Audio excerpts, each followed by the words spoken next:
Hallelujah, praise the lord. యేసుక్రీస్తు పరిశుద్ధ నామంలో మీ అందరికి శుభములు తెలియజేస్తున్నాను. మరొకసారి రీతిగా మనందరం కూడుకొని దేవుని ఆరాధించడానికి, ఒప్పుకోలు ప్రార్థన చేసుకోవడానికి, ఆయన ఒక పరిశుద్ధ వాక్యాన్ని వినటానికి దేవుడు ఇచ్చిన యొక్క ప్రశస్తమైన సమయం బట్టి ఆయన హృదయపూర్వక వందనాలు తెలియజేస్తున్నాం. మరి బయట పరిస్థితులు ఎలాగున్నప్పటికీ కూడా ఆయన యొక్క వాగ్దానం, కుడిపక్క 1000 మంది పడినాను, ఎడమ పక్క 10,000 మంది పడినాను, అపాయం ఇద్దరికి రాదు అని ఏ విధంగా మనం చెప్పి ఉన్నారో ఆ యొక్క వాగ్దానం మన జీవితాల్లో, మన కుటుంబస్తుల జీవితాల్లో నెరవేరుతుంది. దాన్ని బట్టి ఆయనకు హృదయపూర్వక వందనాలు తెలియజేస్తున్నాం. మరి ఈ సమయంలో మీరంతా మీ కుటుంబాలతో కలిసి టీవీ ముందు కానీ, కంప్యూటర్ ముందు కానీ సిద్ధంగా ఉండాలని అనుకుంటున్నాం. దయచేసి మీరు సిద్ధంగా ఉండాలి. మనం ఆరాధన ప్రారంభించుకుందాం, ప్రార్థన చేసుకుందాం. పరిశుద్ధ నీతిమంతుడా, దయగల రాజా, కృపగలిగిన దేవా, తండ్రి మీరు ప్రేమించి మాకు ఇచ్చిన యొక్క మంచి ప్రశస్తమైన సమయం బట్టి మీకు వందనాలు తెలియజేస్తున్నామయ్యా. తండ్రి, ఎంతో మందికి తండ్రి ఇటువంటి సమయం లేదు తండ్రి, కానీ మమ్మల్ని ప్రేమించి మీరు మాకు అనుగ్రహించిన యొక్క గొప్ప సమయాన్ని బట్టి మీకు వందనాలు తెలియజేస్తున్నాం తండ్రి. మరి ఈ సమయంలో తండ్రి మేము ఇటు రీతిగా మేము ఉన్నామంటే తండ్రి, ఇది మా యొక్క బలం కానీ, మా యొక్క జ్ఞానం కానీ కాదు నాయన, కానీ కేవలం మీ యొక్క కృప, మీ యొక్క కాపుదల ఉందని నేను నమ్ముచున్నాను తండ్రి. దానిలో వేలాది కోట్లాది వందనాలు స్తుతులు తెలియజేస్తున్నామయ్యా.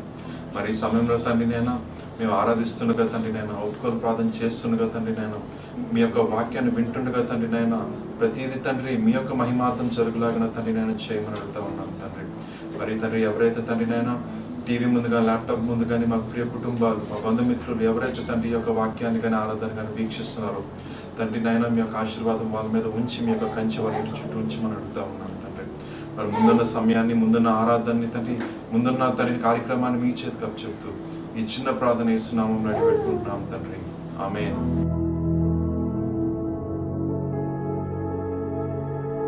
హల్లెలూయా, ప్రైజ్ ది లార్డ్. దేవుని ప్రభువైన యేసుక్రీస్తు నామంలో అందరికీ వందనాలు. మనందరం ఆరాధన చేసుకుందామండి. ప్రభువైన యేసుక్రీస్తుని మయంపరిచే సమయం ఇది. తండ్రిని మయంపరిచి ఆరాధన చేసే తరుణాన్ని దేవుడు మనకి ఇచ్చినందుకు దేవునికి వేలాది కోట్ల స్తుతులు, స్తోత్రాలు. 1 దశలోని 5:18 దేవుడు సెలవిచ్చిన విధంగా మనం ప్రతి విషయంలో ఆయన కృతజ్ఞతలు చెల్లించాలి.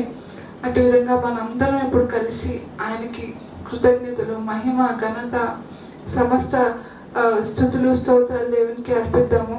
మనందరం స్తోత్రం, స్తోత్రం, స్తోత్రం, స్తోత్రం. హల్లెలూయా, హల్లెలూయా, హల్లెలూయా.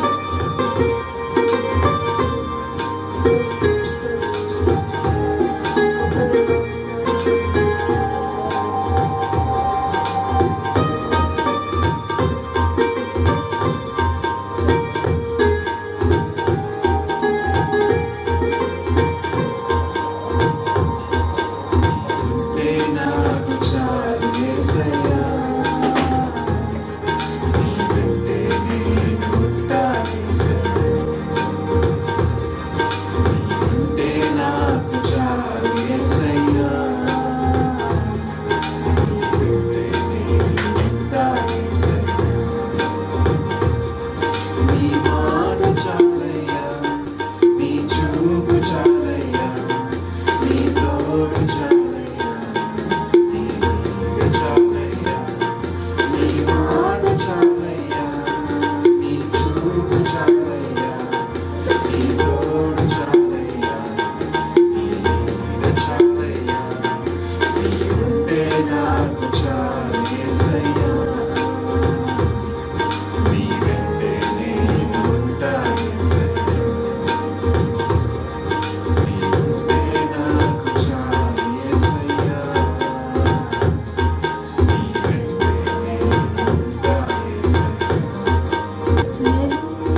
మాకు ఇంకేమీ అవసరం లేదు తండ్రి. దేవా మిమ్మల్ని ఆరాధించడం, మిమ్మల్ని స్తుతించడం మాకు ఎంతో మంచిది నాయన తండ్రి. మీకు స్తోత్రం నాయన.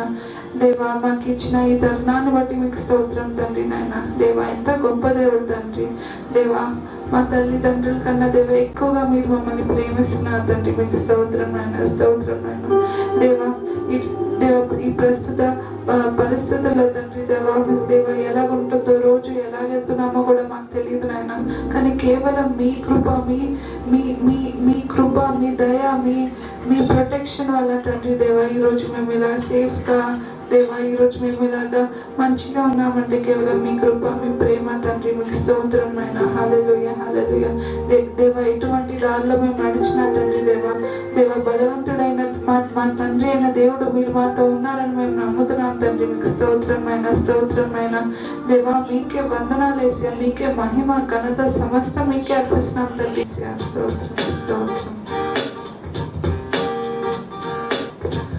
మనందరం ఈ దినం సదా అని పాట పాడుతున్నాము.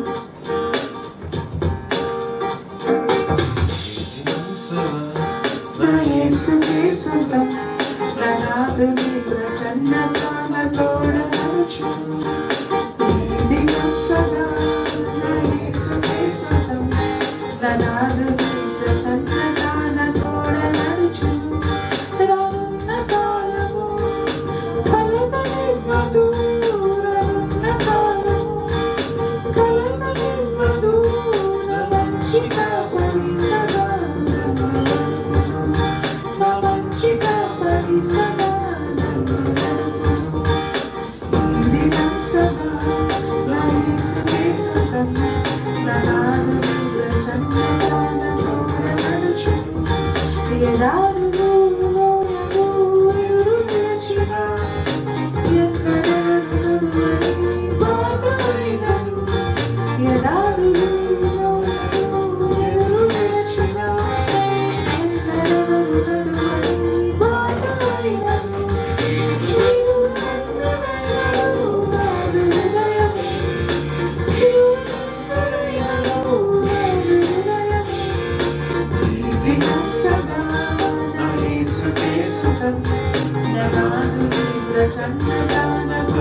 స్తోత్రం, స్తోత్రం. హల్లెలూయా, హల్లెలూయా. దేవా ప్రవాహం వలె దేవా శోధన బాధ మా ఎదుట మాకు వచ్చిన తండ్రి నాయన దేవా మా యుద్ధ కేక నాయన మీ నామమే ఉంటుంది తండ్రి. దేవా మా యుద్ధ కేక ఎల్లప్పుడూ మీ నామమే ఉంటుంది తండ్రి. మీకు స్తోత్రం నాయన. హల్లెలూయా, హల్లెలూయా. దేవా మీకే వందనాలు తండ్రి. మీకే స్తోత్రం నాయన, స్తోత్రం నాయన. యెహోవా నిస్సి మీరే మాకు విజయం తండ్రి. దేవా మీరే మాకు విజయం అనుగ్రహిస్తున్నారు తండ్రి. మీకు స్తోత్రం నాయన. దేవా ప్రతి విషయంలో ప్రతి పరిస్థితిలో తండ్రి నాయన దేవా మీరు మీ కృపని దేవా మీ డివైన్ ప్రావిడెన్స్ ని మా పైన ఉంచుతున్నందుకు మీకు స్తోత్రం స్తోత్రం తండ్రి, మీకే వందనాలు యేసు. దేవా ఏమి ఇచ్చినా తండ్రి ఈ స్థితిలో కూడా మీకు చాలా తండ్రి. అట్టి గొప్ప తండ్రి, అట్టి గొప్ప దేవుడు మేము కలిగి ఉన్నాం తండ్రి. మీకు స్తోత్రం నాయన, స్తోత్రం యేసు. దేవా ఈ స్తుతి ఆరాధన సమస్తం నాయన మీ పాదాల దగ్గర కల్పిస్తున్నాం తండ్రి నాయన. మీకే మహిమ, మీకే ఘనత, మీకే ప్రభావం సమస్తం మీకే కలుగును గాక. ఆమేన్.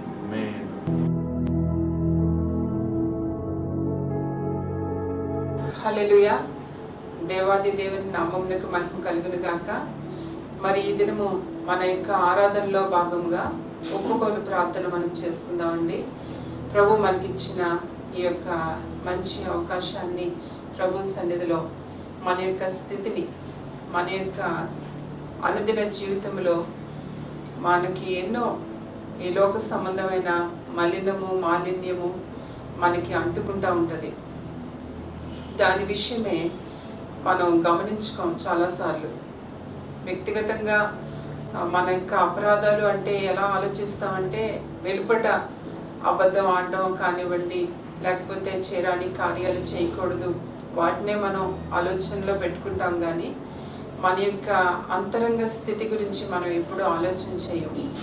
కానీ ప్రభు కోరుకుంటుంది ఏమంటేనండి, మరి కీర్తనల గ్రంథంలో దావీదు మహారాజు రాసిన 51వ కీర్తన మరి 6వ వచనంలో ఉంటుంది. నీవు అంతరంగములో సత్యమును కోరుచున్నావు, ఆంతర్యమున నీవు నాకు జ్ఞానమును తెలియచేయుదువు అని దావీదు మహారాజు ప్రభుతో ప్రార్థన చేస్తున్నాడండి. ఎంత చక్కటి మాట కదా. మనం కూడా దేవుని సన్నిధిలో ఈ సమయంలో మన యొక్క అంతరంగ స్థితి కొరకు దేవుని సన్నిధిలో మనం ప్రార్థన చేద్దామండి. ప్రభుని అడుగుదాం. మన అంతరంగంలో ఏమైతే ఉన్నాయో చాలాసార్లు మనలో మనమే పరిశీలన చేసుకోలేకపోతాం, గమనించుకోలేకపోతాం. అవి ఏంటి అనేది కూడా ఆలోచనలో ఎప్పుడు కూడా మన జీవితంలో, అనుదిన జీవితంలో దాన్ని గమనించాం. కానీ ప్రభు యొక్క ఆలోచన, ఆయన యొక్క దృష్టి ఎల్లప్పుడూ కూడా మన మీద ఉంటుందండి. ఎందుకంటే మన ప్రభు పరిశుద్ధుడు కనుక మనం కూడా పరిశుద్ధులై ఉండాలి. ఆయన నీతిమంతుడు కనుక మనం నీతిమంతులై ఉండాలని ప్రభు యొక్క ఆశ. అయితే సాధారణంగా మనుషులైతే వెలుపటి రూపాన్ని చూస్తారు, మానవుని యొక్క పై వేషాన్ని చూస్తారు. కానీ మన ప్రభు యేసుక్రీస్తు వారైతే అంతరంగంలో ఉన్న స్వభావాన్ని దేవుడు చూస్తున్నాడు. అంతరంగ స్వభావం అంట మనకి అలంకారంగా ఉండాలి అని ప్రభు తెలియజేస్తున్నారు తన లేఖనాల్లో. కనుక మన యొక్క హృదయ స్థితి కొరకు దేవుని సన్నిధిలో మనం ఈ సమయంలో కొంత సమయం ప్రభు సన్నిధిలో కండ్లు మూసుకొని మనమందరం కూడా కుటుంబాలతో మీ గృహాల్లో కూర్చుండి మరి ఈ దిన ఆరాధనలో ఏకీభవిస్తున్న మిమ్మల్ని బట్టి దేవుని నామానికి నేను మహిమ చెల్లిస్తున్నానండి. మరి దేవుని సన్నిధిలో అందరూ కూడా కండ్లు మూసుకొని మన యొక్క స్థితిని దేవుని సన్నిధిలో ఒప్పుకుందాము. మన పాపాలను మనం ఒప్పుకునే ఎడల ఆయన నమ్మదగిన వాడు, నీతిమంతుడు గనుక మన పాపం అంతటి నుండి మనల్ని క్షమించి మనల్ని పరిశుద్ధులుగాను నీతిమంతులుగాను తీర్చిదిద్దుతానని ప్రభు తన లేఖనాల్లో మనతో వాగ్దానం చేశారు. గనుక ప్రతి వారము కూడా దేవుని సన్నిధిలో ఈ ఒప్పుకోలు ప్రార్థన మనం చేస్తున్నాం. మరి ఈ సమయంలో మనం కండ్లు మూసుకొని దేవుని సన్నిధిలో మనం ప్రార్థన చేద్దామండి.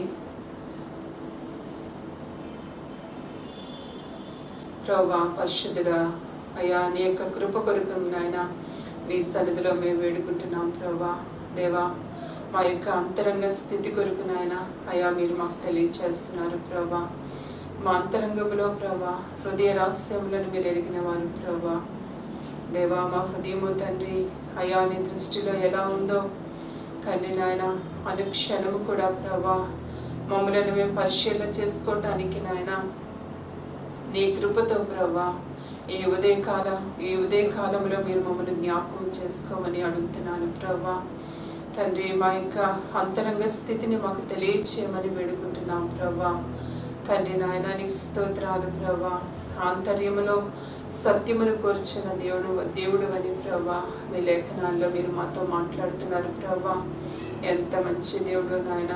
అయ్యా నా తండ్రి మా హృదయముల్లో ప్రభా మేము ఒకవేళ పాపమును కానీ లక్ష్యము చేస్తే నాయన మీరు మా ప్రార్థన ఆలకించారు. ప్రభా మా ప్రార్థనలన్నీ కూడా వ్యర్థమైపోతాయి ప్రభా. గనుక ప్రభా మమ్మల్ని మేము ప్రభా తండ్రి మేము పరిశీలన చేసుకోవటానికి నాయన, పరీక్షించుకోవటానికి నాయన, అనుక్షణము కూడా ప్రభా అయ్యా మా యొక్క నీతి యావత్తు కూడా మీ దృష్టిలో మురికి గుడ్డ వలె కనబడుచున్నది ప్రభా.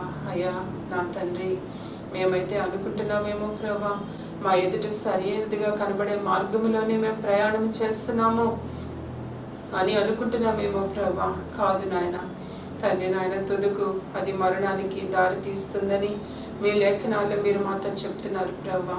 తండ్రి నిజమే కదా తండ్రి, మేము ఎంతగానో తండ్రి అయా మమ్మల్ని మేము సరి చేసుకునే సమయము ప్రభా.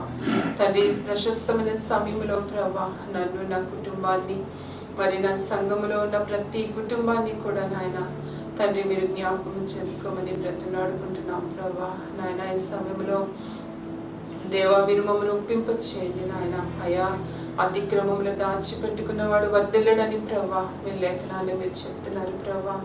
ఒప్పుకొని విడిచిపెట్టినప్పుడే ప్రభా మీ కనికరం మాకు దొరుకుతుంది ప్రభా. తండ్రి నీ కటాక్షము చొప్పున తండ్రి మీరు మమ్మల్ని జ్ఞాపకం చేసుకోండి అయ్యా. మరి ప్రభా కీర్తనలు 139వ అధ్యాయంలో ప్రభా దేవా నాయన అయ్యా మా యొక్క తండ్రి ఆలోచనలను ప్రభా అయ్యా మీరు ఎరిగి ఉన్న దేవునిగా ప్రభా, నువ్వు పరిశీలన చేస్తున్న దేవునిగా నాయన మీరు మమ్మల్ని జ్ఞాపకం చేసుకుంటున్నారు ప్రభా. మీకు ఆయస్కరమైన మార్గాలు తండ్రి మా కుటుంబంలో తండ్రి ఎవరిలోనైనా మా బిడ్డల్లో మాలో ఉంటే ప్రభా ఆ మార్గాల్లో నుండి మమ్మల్ని రక్షించండి తండ్రి. ప్రభా నీ నిత్య మార్గములో మమ్మల్ని నడిపించమని ప్రభా దావీదు ప్రార్థన చేస్తున్నాడు ప్రభా. ఆ విధమైన ప్రార్థన మేము కూడా చేస్తున్నాం ప్రభా నీ సన్నిధిలో. తండ్రి మమ్మల్ని అందరినీ కూడా ప్రభా అయా శుద్ధులుగా చేయండి నాయన. తండ్రి మమ్మల్ని పరిశుద్ధపరచండి ప్రభా. అయా మా అంతరంగములు ప్రభా అయ్యా నా తండ్రి అయా నీ పరిశుద్ధ రక్తముతో నాయన మా ప్రతి ఒక్కరి అంతరంగ పాపములను కడగమని అడుగుతున్నాం ప్రభా. అయ్యా నా తండ్రి నీకు స్తోత్రాలు నాయన. అయ్యా నీవు మా దోషాలన్నింటినీ కనిపెట్టి చూస్తే నాయన నీ సన్నిధిలో ఎవరు నిలువగలరు ప్రభా. నా తండ్రి ఎవ్వరు కూడా నిలువలేవు ప్రభా. అయినను ప్రభా నీ యందు భయభక్తులు నిలుపునట్లుగా నాయన నీ యందు క్షమాపణ దొరుకుతున్నది ప్రభా. నీకు స్తోత్రాలు నాయన. తండ్రి అంత క్షమిస్తున్న దేవునిగా ప్రభా మా జీవితకాలం అంతటిలో ప్రభా మేము రక్షింపబడ్డ దినము మొదలుకొని ప్రభా ఇంతవరకు కూడా నాయన మా జీవితాల్లో ప్రభా మమ్మల్ని క్షమిస్తూనే ఉన్నారు ప్రభా, మమ్మల్ని రక్షిస్తూనే ఉన్నారు ప్రభా. మీరు మాకు తోడై ఉండి నీ కృప చూపుతూనే ఉన్నారు ప్రభా. అయ్యా నా తండ్రి అయ్యా ఈ దినం కూడా ప్రభా నీ కృప చొప్పున నా తండ్రి నన్ను, నా కుటుంబాన్ని, నా సంఘమును ప్రభా, నా పట్టణమును ప్రభా, అయా నా దేశం అంతటిని ప్రభా, యావత్ ప్రపంచాన్ని ప్రభా నీ పాద సన్నిధిలోకి మేము తెచ్చి ప్రభా నీ సన్నిధిలో తండ్రి ప్రతి పాపము నుండి, దోషము నుండి, అతిక్రమము నుండి నాయన కడిగి నాయన శుద్ధులుగా చేయమని ప్రభా నీ పాద సన్నిధిలో బ్రతిమలాడుకొంచున్నాం ప్రభా. నాయన మా అపరాధములన్నిటినీ ప్రభా నీ పరిశుద్ధ రక్తముతో మీరు మమ్మల్ని కడగండి ప్రభా. అంతరంగములో ప్రభా మీరు సత్యమును కోరుచున్నారు ప్రభా. దేవా నా తండ్రి అంతర్యమున మీరు మాకు జ్ఞానమును తెలియచేస్తానని మీరు చెప్తున్నారు ప్రభా. ఎంత మంచి దేవుడు నాయన. అయ్యా అంతరంగములో జ్ఞానం అంటే ప్రభా అయ్యా మా జ్ఞానములో తండ్రి ఒక మంచి జ్ఞానమును ప్రభా, శ్రేష్టమైన అంతరంగ జ్ఞానమును ప్రభా మీరు మాకు అనుగ్రహిస్తున్నారు ప్రభా. తండ్రి ఆ జ్ఞానముని కలిగి ప్రభా ఈ సన్నిధిలో ఈ సమయంలో మేమందరము ఒప్పుకుంటున్నాం ప్రభా. తండ్రి మేము పాపులమని ఒప్పుకుంటున్నాం ప్రభా. తండ్రి అయోగ్యులమని ఒప్పుకుంటున్నాం ప్రభా. మా యొక్క స్థితిని మీ పాద సన్నిధిలో ఒప్పుకుంటున్నాం ప్రభా. మాట ద్వారా మేము చేసిన పొరపాట్లను ఒప్పుకుంటున్నాం ప్రభా. తలంపుల్లో మేము చేసిన పొరపాట్లను ఒప్పుకుంటున్నాం ప్రభా. మా చేతులతో మేము చేసిన అతిక్రమాలు ఒప్పుకుంటున్నాం ప్రభా. మా హృదయ అంతరంగం నుండి నాయన మేము చేసిన పొరపాట్లను ఒప్పుకుంటున్నాం ప్రభా. మా తలంపుల ద్వారా చేసిన అతిక్రమాలన్నింటినీ కూడా నీ పాదసంలో ఒప్పుకుంటున్నాం ప్రభా. యేసయ్యా అయ్యా క్షమించండి తండ్రి. అయ్యా మమ్మల్ని క్షమించండి తండ్రి. ప్రభా నీ కృపతో ప్రభా మమ్మల్ని జ్ఞాపకం చేసుకోమని ప్రభా నీ పాద సన్నిధిలోనైనా మేము బ్రతిమలాడబడుచున్నాము ప్రభా. అయ్యా నా తండ్రి అయ్యా మమ్మల్ని అందరినీ కూడా నాయన అయ్యా క్షమిస్తున్నందుకు మీకు వందనాలు ప్రభా. మమ్మల్ని మీరు జ్ఞాపకం చేసుకుంటున్నందుకు మీకు వందనాలు, కృతజ్ఞతలు తెలియజేస్తున్నాము తండ్రి. అయ్యా నీకు వందనాలు. ఈ సోపుతో మమ్మల్ని కడగండి ప్రభా తండ్రి. హిమము కంటే తెల్లగా ప్రభా మమ్మల్ని మీరు రాజ్యము కొరకు సిద్ధపరచబడ్డానికి నాయన ఇప్పటి నుండి నాయన తండ్రి మమ్మల్ని సిద్ధపరచమని నాయన, మమ్మల్ని శుద్ధులుగా చేయమని ప్రభా, పరిశుద్ధపరచమని ప్రభా తండ్రి. నీ కృపతో నాయన మమ్మల్ని అందరినీ కూడా క్షమిస్తూ నాయన మీరు జ్ఞాపకం చేసుకుంటున్నారని ప్రభా తండ్రి మీ కృతజ్ఞతలు తెలియజేసుకుంటున్నాను ప్రభా. దేవ మమ్మల్ని అందరినీ మా సంఘంలో ఉన్న ప్రతి కుటుంబాన్ని కూడా నాయన అయ్యా మీరు కడిగి నాయన అయ్యా నూతన పరుస్తున్నందుకు మీకు వందనాలు ప్రభా తండ్రి. నాయన నా కుటుంబాన్ని కడిగి నూతన పరుస్తున్నందుకు మీకు వందనాలు ప్రభా. నా యొక్క పట్టణంలో ఉన్న ప్రజల యొక్క దోషములను కడిగి ప్రభా నూతన పరుస్తున్నందుకు మీకు వందనాలు ప్రభా. నా దేశం యొక్క పాప దోషములను కడిగి మీరు నూతన పరుస్తున్నందుకు మీకు వందనాలు ప్రభా తండ్రి. యావత్ ప్రపంచం యొక్క దోషములను కడిగి నూతన పరుస్తున్నందుకు మీకు వందనాలు, స్తోత్రాలు, కృతజ్ఞతలు నాయన. అయ్యా నా తండ్రి ఒకవేళ నాయన మేము తెలియక ప్రభా ఏమైనా పాపములు మీరు దాచుకుంటున్నామేమో ప్రభా తండ్రి నాయన. అయ్యా మా మనస్సాక్షి మా మీద నేరారోపణ చేయటానికి మీరు పెట్టారు ప్రభా తండ్రి నాయన. అయ్యా నా తండ్రి మా మనస్సాక్షి నాయన తండ్రి ఏ విషయంలో మా హృదయం మా మీద నేరారోపణ చేస్తుందో ప్రభా ఆ విషయంలో తండ్రి నీ పాదంలో చెంత ప్రభా మేము ఒప్పుకొని విడిచిపెట్టి ప్రభా నీ కనికరం పొందుకొనటానికి నాయన అనుక్షణము కూడా ప్రభా మమ్మల్ని పరిశీలన చేసుకోవటానికి నాయన నీ కృప చేత నాయన అనుదినము కూడా ప్రభా నీ నామమందు నాయన నా కుటుంబాన్ని నా సంఘంలో నన్ను బిడ్డలందరినీ కూడా బలపరిచి ప్రభా దీవించి ప్రభా అయ్యా మమ్మల్ని జ్ఞాపకం చేసుకొని మమ్మల్ని విమోచిస్తున్నందుకు నాయన మీ నామమునకు మహిమ చెల్లించుకుంటూ ప్రభా ఈ యొక్క చిన్న ఒప్పుకోలు ప్రార్థనని పాద సన్నిధికి సమర్పించుకుంటూ ప్రభా మా ప్రభువైన యేసుక్రీస్తు నామములో అడిగి వేడుకొచ్చున్నాము తండ్రి, ఆమేన్.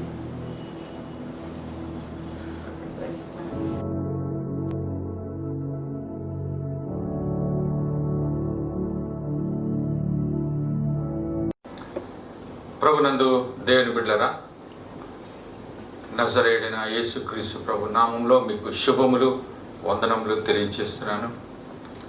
బాగున్నారా?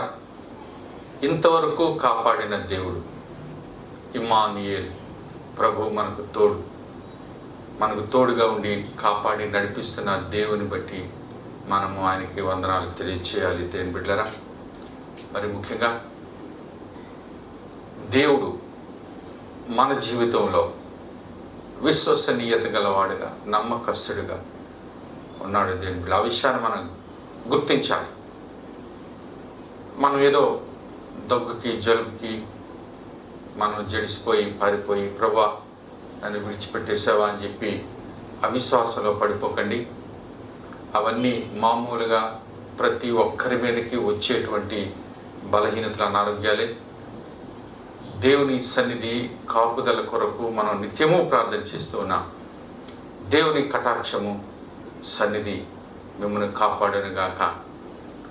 మరి లాక్డౌన్ పీరియడ్లో ఎక్కువగా ప్రార్థనలో ఉన్నారా? లోకంలో ఉన్నటువంటి భయంకరమైన స్థితిని బట్టి అవిశ్వాసంలోకి నెట్టబడుతున్నారా? అలాగెన్నడూ కూడా నీ జీవితంలో జరగడానికి వీల్లేదు. ఎందుకో తెలుసా? ఇవన్నీ ముందుగా జరుగుతాయని మన ప్రభు ముందుగా మనకి బయలుపరిచాడు. ఇది మనకు కొత్త ఏమి కాదు. ఇంతకంటే భయంకరమైనటువంటి స్థితి ఈ లోకం మీదకి రాబోతుంది. ఈ స్థితికే మనం ఇలా జడిసిపోతే రాబోయే దినాల్లో ఉండేటువంటి మహాశ్రమ దానికి ఈ విధంగా తట్టుకుంటారు? తట్టుకోలేము కదా. భయపడకండి. ప్రభు వాక్యం చెప్తుంది లూకా సువార్తలో 21వ అధ్యాయంలో, ధైర్యముగా ఉండండి, ధైర్యంగా ఉండండి, మీ తలలు పైకెత్తుకొనండి, మీ విడుదల సమీపించింది. మన తలలు పైకెత్తుకొని అంటే సంతోషంతో ఆనందంతో దేవుని వైపు చూద్దాం దేవుని బిడ్డరా. మరి ఏ విధమైన భయము ఆందోళన జరుగుతున్న కరోనా వైరస్ని బట్టి భీతి చెందవలసిన అవసరం లేదు. మరి మొన్నటి దినాన్ని పాస్టమ్ గారికి దేవుడు ఒక వాక్యాన్ని చూపించారు. ఆమె ప్రాంతంలో ఉంటుండగా ఆ వాక్యం ద్వారా ప్రభువారు పలికిన మాట ఏముందంటే, సమూయేలు 2వ గ్రంథం 24వ అధ్యాయం 25వ వచనంలో 2వ భాగం, ఆఖరి భాగం 2వ భాగాన్ని మనం చదివితే అందులో ఉన్న మాట ఈ విధంగా ఉంది: యెహోవా దేశము కొరకు చేయబడిన విజ్ఞాపనములను ఆలకించి, యెహోవా దేశము కొరకు చేయబడుతూ ఉన్న విజ్ఞాపన ప్రార్థనలు ఆలకించి, ఆ తెగులు ఆగి ఇశ్రాయేలీయులను విడిచిపోయెను, ఆ తెగులు ఆగి ఇశ్రాయేలీయులను విడిచిపోయెను అన్న మాట మరి నిత్యము మనం ప్రార్థన చేస్తూ ఉన్నాం. ఉదయం 5 గంటల నుంచి సాయంకాలం 10 గంటల వరకు చైన్ ప్రేయర్స్ చేస్తూ ఉన్నాం. ప్రార్థనలో ఎటువంటి వెసులుబాటు లేకుండా మరి ప్రార్థన చేస్తున్న బిడ్డలు ఆసక్తితో ప్రార్థన చేస్తారు, పట్టుదలతో పౌరుషంగా చేస్తున్నారు. వారిని బట్టి నేను దేవుని స్తుతిస్తున్నాను. సరే దేని బిడ్డరా, మరి ఈ సమయంలో లేఖనాల్లోనికి మనం వెళ్దాం. మనం ఏ విషయంలోనూ కలత చెందవలసిన అవసరం లేదు, భయపడిపోవలసిన అవసరం లేదు. కరోనా వైరస్ అమ్మో నేను మరణిస్తానేమో అటువంటి భయాలు ఏమైనా ఉన్నాయా? దేని బిడ్డరా, ఓ మరణమా నీ విజయం ఎక్కడ, ఓ మరణమా నీ ముళ్ళు ఎక్కడ అని బైబిల్ గ్రంథం ప్రశ్నిస్తూ ఉంది. మన మీద మరణానికి విజయం ఎక్కడది, మరణం యొక్క ముల్లేది? యేసు ప్రభువారు దాన్ని తుంచివేశారు. దేని బిడ్డరా, లేఖనంలోకి వెళ్దాం. యోబు గ్రంథం 2వ అధ్యాయము, యోబు గ్రంథము 2వ అధ్యాయం 10వ వచనాన్ని చదువుకుందాం. మనము దేవుని వలన మేలు అనుభవించుదమా, కీడును మనం అనుభవింపతగదా అనేను ప్రార్థన చేసుకుందాం.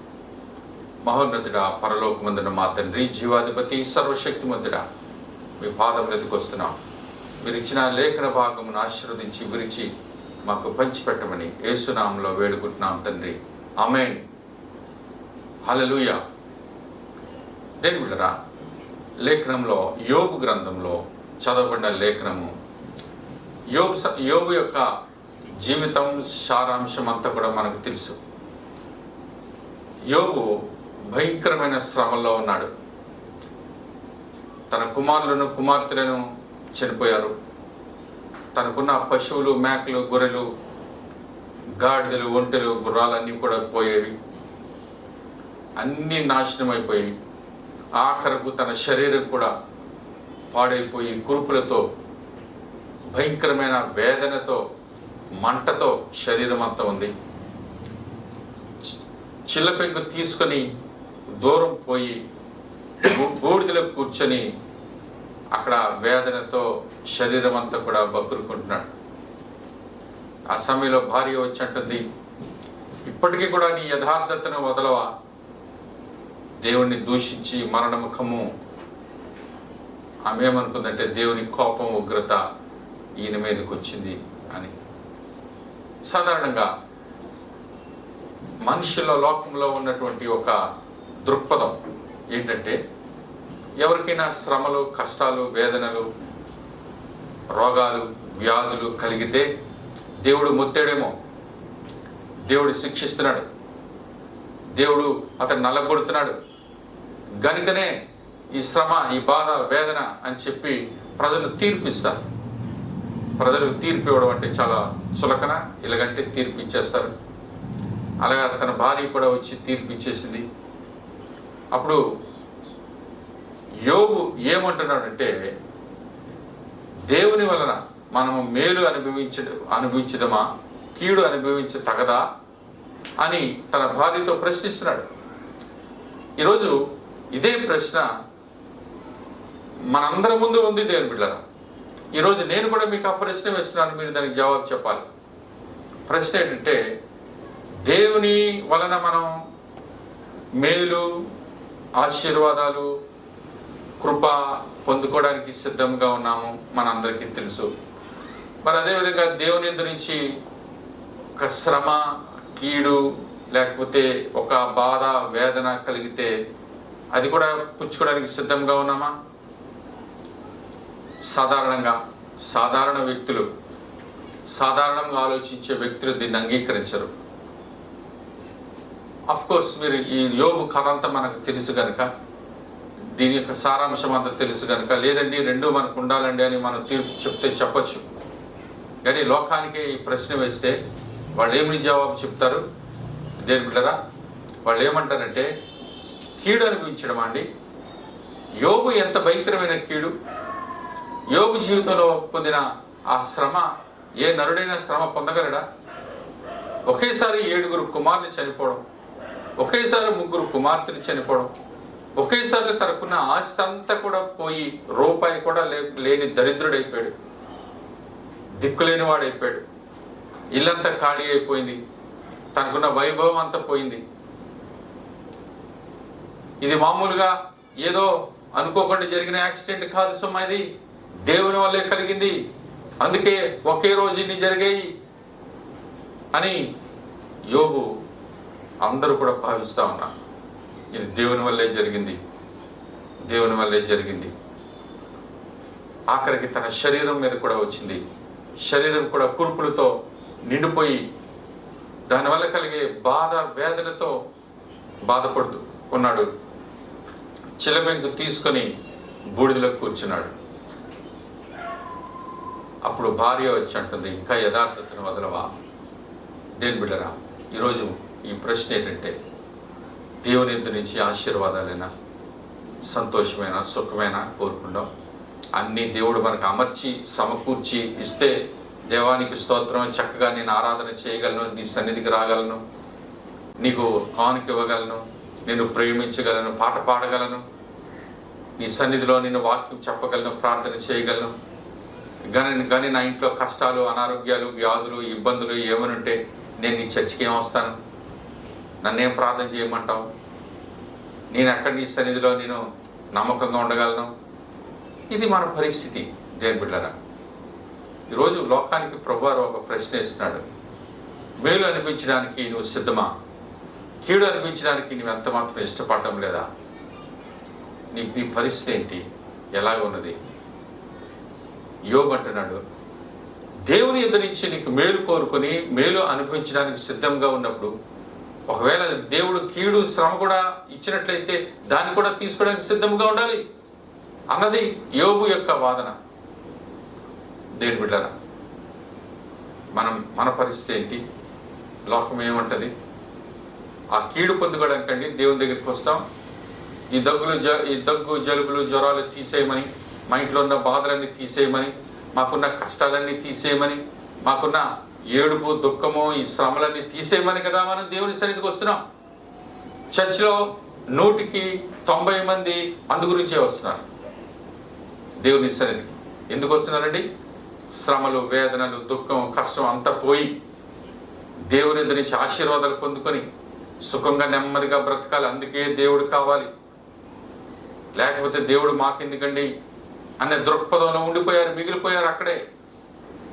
కానీ ఈరోజు ప్రభు మనకి తెలియచేస్తున్నటువంటి ఒక ప్రాముఖ్యమైన అంశం ఏంటంటే, దేవుని యొద్ద నుంచి మేలే కాదు కీడు కూడా వచ్చినా మనం మేలు ఎంత చక్కగా ఆనందంగా సంతోషంతోనైతే మేలును పొందుకున్నామో అంతే ఆనందంతో సంతోషంతో భక్తి భావనతో కీడును కూడా మనం భరించాలి. అది అసలైనటువంటి భక్తి జీవితం. దానికి సిద్ధంగా ఉన్నారా? అంత ఆత్మీయ జీవితాన్ని మనం పెంపొందించుకున్నామా? అంత భక్తి జీవితం, అంత దైవజ్ఞానం మనలో ఉన్నదా దేవుని బిడ్డలారా? లేకపోతే దాన్ని మనం సంపాదించుకోవాలని నేను మీకు మనవి చేస్తా ఉన్నాను. మరి బైబిల్ గ్రంథంలో మనం చూస్తూ ఉంటే దేవుని బిడ్డలారా, మరి మరొక మాట ఇక్కడ నేను మీకు తెలియచేస్తున్నాను. ఏంటంటే, సాధారణంగా ఈ శ్రమలు, కష్టాలు, కొంతమంది జీవితాల్లో యాక్సిడెంట్లు జరుగుతూ ఉంటాయి. యాక్సిడెంట్లో కాలు ఇరిగిపోయిందండి, చెయ్యి ఇరిగిపోయిందండి, చనిపోయాడండి. అప్పుడు అంటారు ఏదో జరగడానికి ఏదో జరిగిందండి. అతను అలా అంటాడండి. అప్పుడు ఆ చేసిన తప్పులన్నీ పైకి వచ్చేస్తాయి. ఆయన ఇలా చేసాడు అందుకే ఇలాగైందండి, అలా చేసాడు ఇలాగైందండి. దేని బిడ్డరా, ప్రజలు ఎంత బలహీనులంటే, ఎంత సతాను సంబంధమైనటువంటి లోకజ్ఞానంతో నింపబడ్డారంటే లోకజ్ఞానం అంతా అదే చెప్తుంది. అయితే యోబు జీవితంలో కూడా తన స్నేహితులు వెంటనే పరిగెత్తుకొచ్చారు. ఎందుకు వచ్చారంటే వాళ్ళు వాదిస్తున్నారు, నువ్వేదో తప్పు చేసావు, ఏదో కీడు జరిగింది, దేవుని కోపం నీ మీదకి వచ్చింది, దేవుని కోపం నీ మీద ఉంది, నువ్వేదో తప్పు చేసావయ్యా, గొప్ప భయంకరమైన పాపం చేసావు, అందుకే నీకు ఈ శ్రమ, నీకు ఈ వేదన, ఈ యొక్క శాపం, దోషం, కీడు. మనమైతే ఏమంటా తెలుసండి, దేవుడు నీకు శపించేశాడయ్యా, దేవుడు నిన్ను శపించేశాడు, ఈ శాపంలో నువ్వు కొట్టుకుపోవడం అంతే, ఏ నరుడిని ఇంకా రక్షించలేడని అనేస్తాం. అలాగే తన స్నేహితులు కూడా అనడం ప్రారంభించారు. దేని బిడ్డ, ఈరోజు మరొక ప్రశ్న ఇస్తున్నాను. శ్రమలన్నిటికీ కారణము ఒక వ్యక్తి జీవితంలో ఉన్న పాపమా? శ్రమలన్నిటికీ కారణము ఒక వ్యక్తి జీవితంలో ఉన్నటువంటి అతిక్రమాలు, దోషాలు, కీడ? సాధారణంగా లోకాన్ని అడిగితే ఏమంటారండి, అవును, ఒక వ్యక్తి జీవితం నాశనం అయిపోవడానికి, ఒక కుటుంబం నాశనం అయిపోవడానికి, ఒక సమాజం నాశనం అయిపోవడానికి పాపమేనండి. అయితే అవ్వచ్చు, దాన్ని నేను కాదనలేదు దేవుని బిడ్డరా. అయితే ఇంకొక మాట చెప్తున్నాను, యోబు జీవితంలో ఏ పాపము లేదు. దేవుని నామానికి మహిమ కలుగును గాక. యోబు జీవితంలో ఏ తప్పు లేదు, ఏ అతిక్రమము లేదు, ఏ దోషము లేదు. యథార్థవంతుడు, నీతిమంతుడు, దేవుని మీద భయభక్తులు గలవాడు, తన జీవితాన్ని ఎప్పటికప్పుడు సరిచేసుకుంటూ వెళ్తున్నటువంటి వ్యక్తి. అతడి జీవితంలో ఏ తప్పు లేదు కదా, ఏ పాపము లేదు కదా. యోబు జీవితంలో ఎందుకు అంత శ్రమ వచ్చింది? ఏ నరుడు భూమి మీద, యేసుక్రీస్తు ప్రభువారు తప్ప భూమి మీద ఏ నరుడు కూడా పొందలేనంత శ్రమ, శోధన, వేదన, దుఃఖము, ఆయాసము పొందిన వ్యక్తి ఎవరంటే యోబు. తన జీవితంలో ఏ పాపము లేకపోయినా, దేని బిడ్డరా, అప్పుడు యోబు తన హృదయంలో అనుకున్నాడేమో, నేను ఇంత మంచిగా ఉన్నానే ప్రభువా. ఆయన వాదించాడు, దేవునితో వాదించాడు. దేని బిడ్డరా, యోబు దేవునితో వాదిస్తున్నాడు, తన స్నేహితులతో వాదిస్తున్నాడు, తన భార్యతో వాదిస్తున్నాడు. అందరూ ఒకవైపు, ఈయనొక్కడే ఒకవైపు. నేనేం తప్పు చేయలేదు కదా ప్రభువా, నాకింత కఠినమైన శిక్ష. దేని బిడ్డరా, ఈరోజు మనం గమనించవలసింది ఏంటో తెలుసా? లోకం అనుకున్నట్టుగా మనుషులు తప్పు, పొరపాట్లు, పాపాలు చేస్తేనే శిక్ష వస్తాయి అనుకోవడం తప్పు. ఒక భక్తుడు, యోబు గారి జీవితంలో తప్పే లేదు, పాపమే లేదు. తన జీవితంలో భయంకరమైన శిక్ష ఆయన మీదకి వచ్చింది. ఇక్కడ మనం గమనించాలి, ఎందుకు వచ్చింది అంటే, అతడు తప్పు చేయలేదు, పాపం చేయలేదు, భక్తుడిగా ఉన్నాడు, నీతిమంతుడిగా ఉన్నాడు, యథార్థవంతుడిగా ఉన్నాడు. అయితే దేవుడు ఎందుకండి కాపాడలేదు? కాపాడాడు. అందుకే సాతానుడు వచ్చి మరి ప్రభుతో మాట్లాడుతున్నప్పుడు ఆయన ఏమన్నాడో తెలుసా దేని బిడ్డరా? చూడండి ఒకసారి, సాతానుడు వచ్చి ఆయనతో అన్నటువంటి మాట ఏంటంటే, 1వ అధ్యాయము 10వ వచనంలో, నీవు అతనికిని, అతని ఇంటి వారికిని, అతనికి కలిగిన సమస్తమునకు చుట్టూ కంచె వేసితివి కదా,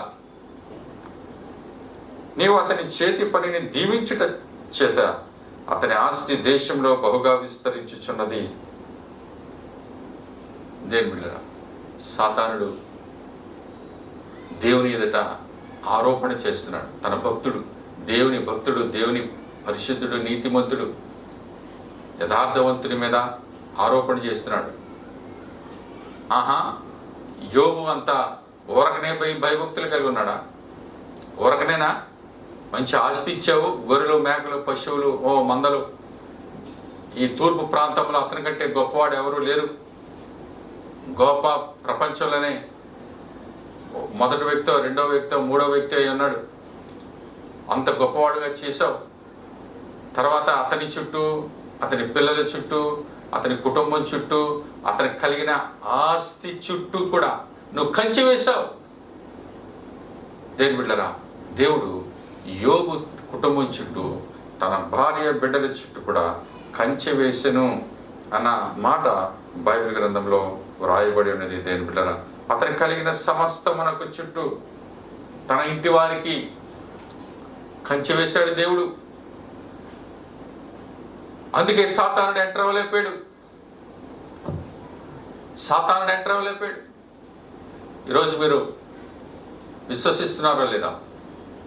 దేవుడు యోబే కాదు దేవుని బిడ్డలారా, యోబు లాంటి వారు ఈరోజు కూడా చాలా మంది భక్తులు ఉన్నారు. దేవుని యథార్థంగా ప్రార్థించి ఆరాధించి ఆయన మార్గంలో నడిచేటువంటి భక్తులు ఈరోజు కూడా ఉన్నారు.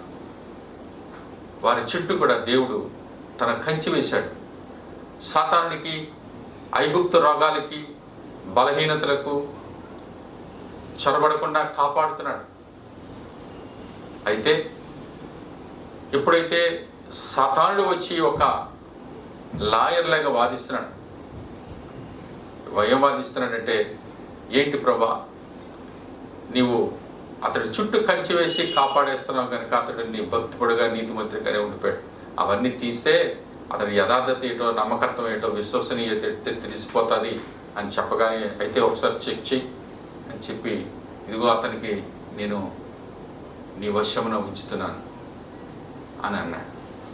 ఒకసారి చూడండి, ఆయన దేవుడు అతని ప్రాణాన్ని తీయడానికి కానీ ఆయన శరీరాన్ని ముట్టడానికి కానీ అధికారం లేదు అప్పటికి. మొదటిసారి వెంటనే సాతానుడు వచ్చాడు, యోబు గృహంలో ప్రవేశించాడు. చూడండి, సాతానుడు ఏ కార్యాలు చేయగలడో ఈరోజు మనం గ్రహించాలి. సాతానుడు యోబు ఇంట్లో చొరబడి తన కుమారులందరినీ కూడా చంపేశాడు. కుమార్తెలందరూ చనిపోయారు. గొర్రెలు, మేకలు, పశువులు, ఆస్తి అంతా కూడా పోయింది. అంటే సాతానుడు ఏం చేయగలడు చెప్పండి? ఈరోజు దేవుని కంచె, దేవుని కాపుదల, దేవుని రక్షణ నీ చుట్టూ, నీ కుటుంబం చుట్టూ, నీ పనివారి చుట్టూ, నీ చేసే పని, ఉద్యోగము, వ్యాపారము చుట్టూ దేవుని కంచె లేకపోతే సాతానుడు ఏం చేయగలడు? నీ బిడ్డలను, నీ కుటుంబాన్ని, నీ భార్యను, అందరినీ కూడా చంపగలడు. నీ ఆస్తి అంతా నాశనము చేయగలడు. నువ్వు వట్టి చేతులతో నిర్వీర్యం చేయగలడు. ఆఖరికి ఏం చేయగలడు? దేవుని కంచె కానీ మన మీద తీసేస్తే నీ శరీరంలో కూడా బలహీనతలు, అనారోగ్యాలు, వ్యాధులు సోకుతాయి. దేవుని బిడ్డలారా, అప్పుడు మనం ప్రభువా నాయనా నాయనా అని ఏడుస్తాం. అయితే ఇక్కడ మీరు ఈ మాటలు చాలా జాగ్రత్తగా మీరు గమనించాలి. పాత నిబంధన గ్రంథంలో దేవుని యొక్క ఆశీర్వాదం అంటే తన భక్తుల చుట్టూ కంచె వేసి వారిని కాపాడి అంచెలంచెలుగా ఆశీర్వాదము, అభివృద్ధి ఇస్తూ ఉన్నాడు. అలాంటి వారిలో, గొప్పవారిలో, లెక్కించబడిన వారిలో దేవుని బిడ్డలారా, అబ్రహాము, ఇస్సాకు, యాకోబు, దావీదు, హిజ్కియా అలాంటి భక్తులు ఎంతమంది అయితే, సమూయేలు ఎంతమంది అయితే దేవుని మీద ఆనుకొని భయభక్తులతో ఉన్నారో వారందరి కుటుంబాలు, జీవితాలు, రాజ్యాలు గొప్పగా ఆశీర్వదించబడ్డాయి. అయితే దేవుని కాపుదల, రక్షణ వారి చుట్టూ ఉండేది. అయితే ఈరోజు దేవుని ఎదుట ఒక సవాలు, సాతానుడు సవాలు విసిరాడు. ఆ సవాల్ ఏంటంటే, నువ్వు వారందరికీ ఆశీర్వదించేస్తున్నావు, అందరి చుట్టూ కంచె వేసేస్తున్నావు, వారు ఆటోమేటిక్గా నీకు నీతిమంతులు, భక్తి పరులుగానే ఉంటారు. అవన్నీ తీసేస్తే అసలైన భక్తి ఏదో వస్తుంది అని చెప్పాడు. దేని బిడ్డరా, మరి అలాంటి శోధన మరి సాతానుడు ఎప్పుడు కూడా ప్రకటన గ్రంథంలో రాయబడింది, తన సహోదరుల ఎదుట రాత్రింబవళ్ళు కూడా ఆరోపణలు చేయవాడు సాతానుడు, అపవాది. తన సహోదరులకు వ్యతిరేకంగా దేవుని దగ్గర నిత్యము రాత్రింబవళ్ళు ఆరోపణలు చేయడమే సాతానుడి డ్యూటీ. మరి యోబు కుటుంబం గురించి, యోబు గురించి దేవుని దగ్గర ఆరోపణలు చేస్తే, ఈరోజు నీ గురించి, నా గురించి, ఇక్కడున్న అందరి గురించి కూడా దేవుని ఎదుట సాతానుడు ఆరోపణలు చేస్తున్నాడా లేదా? మీరు చెప్పండి. తప్పక చేస్తున్నాడు, తప్పక చేస్తున్నాడు దేవుని బిడ్డలారా. అప్పుడు దేవుడు ఏం చేశాడో తెలుసండి దేవుని బిడ్డలారా? పాత నిబంధనలో ప్రతి వారి చుట్టూ కూడా కంచె ఉండేది. కానీ క్రొత్త నిబంధన వచ్చేసరికి కంచె తీయలేదు, కానీ శ్రమలు మాత్రం అనుమతించాడు. ఎందుకో తెలుసా?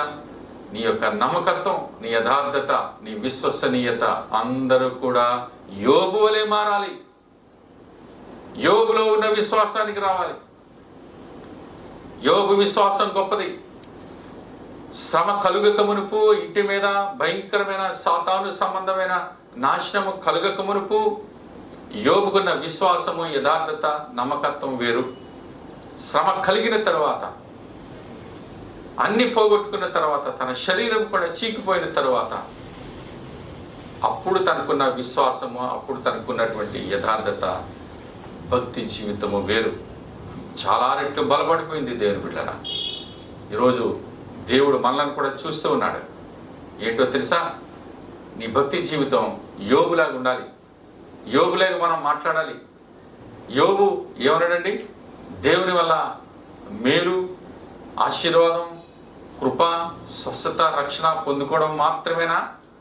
శ్రమ, ఇబ్బంది, కష్టమైతే అది వద్దా? ఎంత మంచి ప్రశ్న వేశాడండి.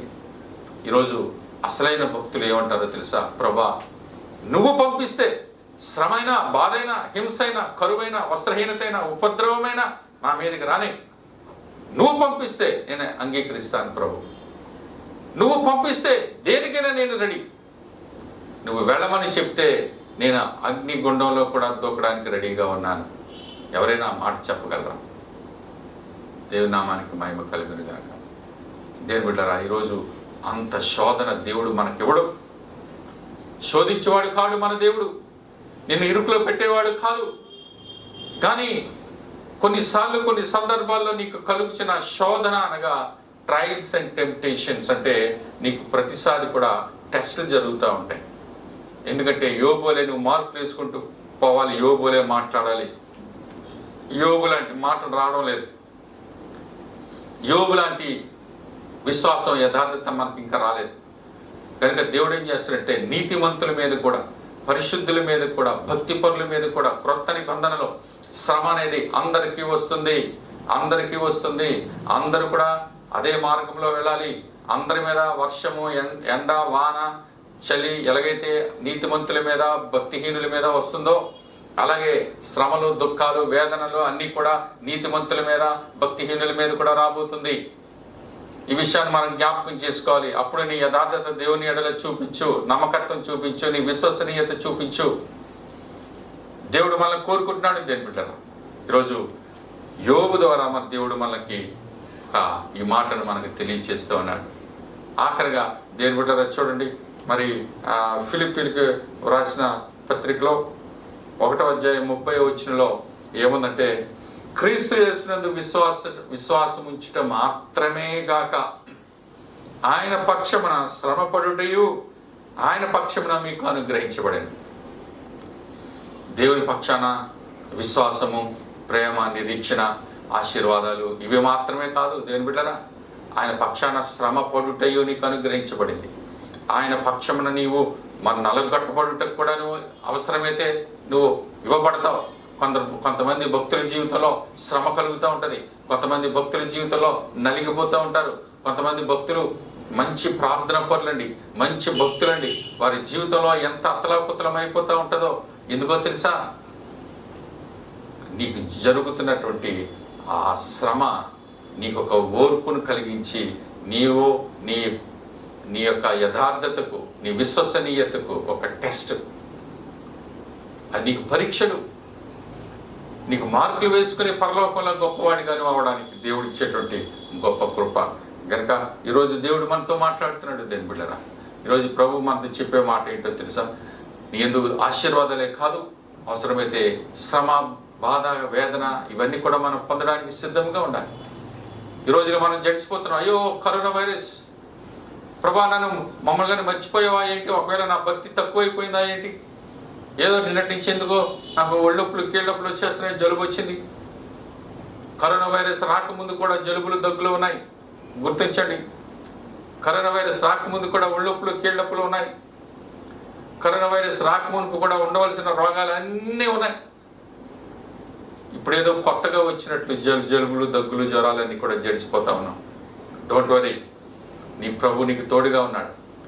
ఇమానుయేలు, ప్రభు నీకు తోడు, నిన్ను విడువని ఎడబాయనని చెప్పారు.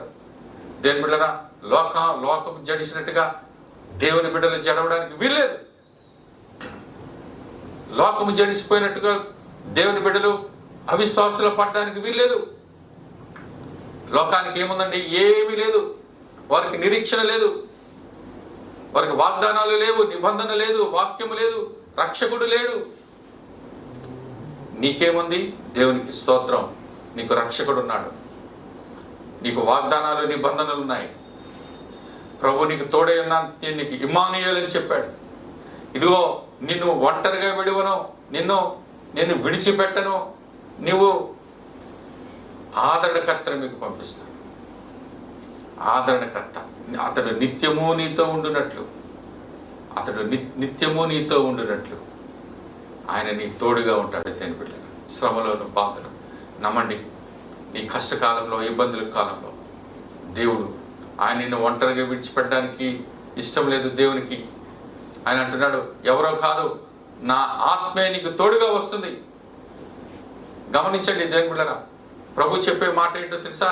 నా దేవదూత నీకు తోడుగా వస్తాడని చెప్పలా, నా ఆత్మే నీకు తోడుగా వస్తుంది. హల్లెలూయా. దేవుని బిడ్డలారా, మిమ్మల్ని ఒంటరిగా విడువను. దేవుని బిడ్డలారా, మిమ్మల్ని ఒంటరిగా విడువను. నేను మీద కూతును, మీకు తోడయుందును, మిమ్మల్ని కాపాడుతానని సెలవు ఇచ్చిన దేవుడు. మనకు మరణమే లేదు, పునరుద్ధానము, నిత్య జీవ వాగ్దానం చేయబడ్డాం. ఈ వర్తమానం వింటున్న మీరందరూ కూడా పునరుద్ధానము, నిత్య జీవం మీకు వాగ్దానము చేయబడింది. మరణము లేకుండా ఎవరు పరలోకాన్ని స్వతంత్రించుకోలేరు. ఈ లోకంలో నీ శరీరం విడవకుండా ఎవరు కూడా నిత్య జీవంలో ప్రవేశించలేరు. ఈ శరీరాన్ని బాహ్యమైన ఈ రోజు రోజుకి కృషించిపోతున్న శరీరం, కరోనా వైరస్ వచ్చింది గనుక కృషించిపోవడం లేదు. కరోనా వైరస్ రాకుండానే సుమారు 6000 సంవత్సరాలు బట్టి ప్రతి శరీరము కృషించిపోవలసిందే. అబ్రహాం గారి శరీరం కృషించిపోయింది. ఇస్సాకు, యాకోబు, దావీదు, ఏలియా, ఇర్మియా భక్తులు, పేతురు, యోహాను, యాకోబులు, పరిశుద్ధుడైన పౌలు, అలాంటి వారి శరీరాన్ని కూడా కృషించిపోయి మట్టిలో కలిసిపోయేది. కాబట్టి అందరూ వెళుతున్న మార్గంలోనే మనం కూడా వెళ్ళవలసిందే. ఎవరు కూడా దేనికి అతీతులము కాము. యేసు క్రీస్తు ప్రభువారే శిలువ మీద మరణించలేదా? ఆయన మరణాన్ని జయించాడు, కానీ మరణము లేకుండా ఆయన పరలోకానికి వెళ్ళలేదు. మరణమును జయించి వెళ్ళాడు. ఈరోజు మరణమును మనం కూడా జయించి పరలోకానికి సన్నిధికి చేరుకోవాలి. ఏ విషయంలో కూడా దయచేసి మీరు భయపడకండి. దేవుని సన్నిధి, దేవుని ఆత్మ మీకు తోడై ఉన్నాడనే సంగతి మీరు గ్రహించి దేవునికి స్తోత్రం చెల్లించి ఆయన విశ్వసనీయత, భయభక్తులు కలిగి, నిరీక్షణ కలిగి జీవించాలని కోరుతూ నా మాటలు ముగిస్తున్నాను. దేవుని ఆత్మ మీకు తోడై ఉండి నడిపించును గాక. ఆమేన్. God bless you.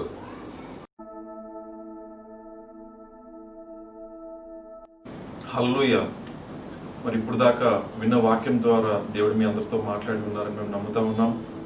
మరొకసారి ఎవరైతే ఈ యొక్క ఆరాధనని వీక్షిస్తున్నారో మీ అందరూ దేవుడికి వందనాలు తెలియజేస్తున్నాం. దేవుడు మిమ్మల్ని, మీ కుటుంబాన్ని దీవించును గాక. మరి కొద్ది అనౌన్స్మెంట్స్ మనం చూసుకొని ఈ యొక్క కార్యక్రమాన్ని ముగించుకుందాం. మరి రేపటి దినం నుంచి యథావిధిగా మన జూమ్ మీటింగ్ లో ఆన్లైన్ చైన్ ప్రేయర్స్ అనేవి ఉంటాయండి. మరి గత దినాల్లో మనం అందరూ చేసి ఉన్నాం, దాన్ని బట్టి దేవుని స్తుతిస్తున్నాను. యథావిధిగా రేపటి నుంచి ఉదయం 5 గంటల నుంచి రాత్రి 10 గంటల వరకు ఈ యొక్క ఆన్లైన్ చైన్ ప్రేయర్స్ అనేవి జరుగుతాయి. దయచేసి మీరందరూ మీ యొక్క టైం టేబుల్ బట్టి మీరు జాయిన్ అయ్యి ప్రార్థన చేయాలని కోరుతా ఉన్నాం.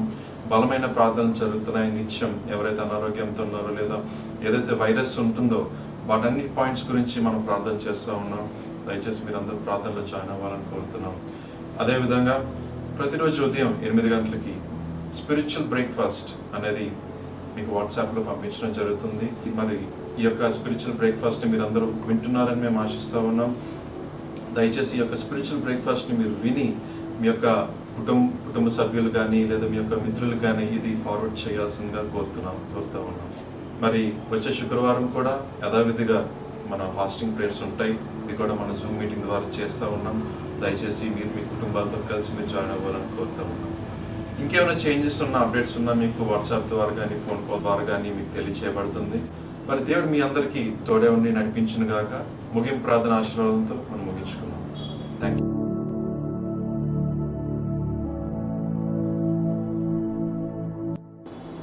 ముగింపు ప్రార్థన ఆశీర్వాదం తీసుకుందాం. మహోన్నతుడ, పరలోకమందున మా తండ్రి, మీకు వందనాలు. ఈరోజు ఎంతమంది అయితే ఈ వర్తమానాన్ని విని నీ సన్నిధికి వచ్చినారో నీ బిడ్డలందరినీ మీ జీవము గల హస్తాలకు అప్పగిస్తున్నాను. వారిని బలపరచండి, దీవించండి, వారిని ఆశీర్వదించినైనా వారిని నీ ఆత్మతో నింపు ప్రభువా. ఇదిగో వాక్యమును వారు, వాగ్దానమును వారు అందుకున్నారు. నీ మాట చొప్పున, నీ చిత్తము చొప్పున వారి జీవితంలో నెరవేరును గాక. నీ రాజ్యము వారి మీదకి వచ్చును గాక. తండ్రి, నీ కాపుదల నిత్యమో వారికి తోడుగా ఉండును గాక. తండ్రి, నీ బిడ్డలందరినీ దర్శించి యేసు రక్తం నీ వర్తమానాలు వింటున్న నీ బిడ్డలందరి మీద ప్రోక్షిస్తున్నా. వారి ప్రాణాత్మ శరీరాల మీద ప్రోక్షిస్తున్నా. వారి కుటుంబాల మీద ప్రోక్షిస్తున్నా. వారి ఇళ్లలో ప్రోక్షిస్తున్నాం తండ్రి. ప్రతి గదిలో కూడా ప్రోక్షిస్తున్నాం. ఈ లోకంలో సంచరిస్తున్నటువంటి సంహరకుడు, దుష్టుడు, అపవాది, సాతానుడికి నైనా నీ జీవం గల సంఘము మీద, నీ బిడ్డల మీద అధికారము లేదని యేసు నామములో ప్రకటిస్తున్నాను. ఇప్పుడే నీ బిడ్డలను దీవించి, ఆశీర్వదించి, పరిశుద్ధపరిచి, సిద్ధపరిచి నీ సన్నిధిలో వారిని దాచి ఉంచుకొని నడిపించుకొని మరి సంపూర్ణమైన స్వస్థ, ఆయుర, ఆరోగ్య బలములు, విడుదల, విమోచన, రక్షణ ఈ సంఘం అంతటికి వర్తమానాలు వింటున్న నీ బిడ్డలకి, వారి కుటుంబాలకి దయచేయమని త్వరగా వచ్చుచున్న నజరేయుడైన యేసు క్రీస్తు ప్రభు నామములో బ్రతిమాలి వేడుకున్నాం తండ్రి. ఆమేన్. పరలోకమందున మా తండ్రి, మీ నామం పరిశుద్ధపరచబడును గాక. మీ రాజ్యము వచ్చును గాక. మీ చిత్తము పరలోకమందు నెరవేర్చినట్టు భూమి యందు నెరవేరును గాక. మా అనుదిన ఆహారం నేడు మాకు దయచేయండి. మా రుణస్తులు మీకు క్షమించిన ప్రకారం అపరాధములు క్షమించండి. మమ్మల్ని శోధనలోనికి తేక దుష్టుని మమ్మల్ని తప్పించండి. రాజ్యము, శక్తియు, మహిమయు నిరంతరము మీరున్నారు తండ్రి. ఆమేన్. తొట్టెలకుండా మిమ్మల్ని కాపాడుటకును, తన మహిమ ఎదుట మిమ్మల్ని నిర్దోషులుగాను నిరపరాధులుగాను నిలబెట్టుకు పరమ తండ్రి అయిన దేవుని ప్రేమ, యేసు క్రీస్తు ప్రభువారి కృప, పరిశుద్ధాత్మ దేవుని సన్నిధి నిత్యమో మీకు తోడయండి. కాపాడి, సంరక్షించి సకల విధమైన ఐగుప్తు రోగాల నుండి, మరణము నుండి, వ్యాధి నుంచి కాపాడి మిమ్మల్ని సిద్ధపరిచి నిత్య జీవము, పరలోక భాగ్యము పొందుకునే వరకు దేవుని సన్నిధి మీకు తోడయుండి నడిపించును గాక. ఆమేన్, ఆమేన్, ఆమేన్. God bless you all.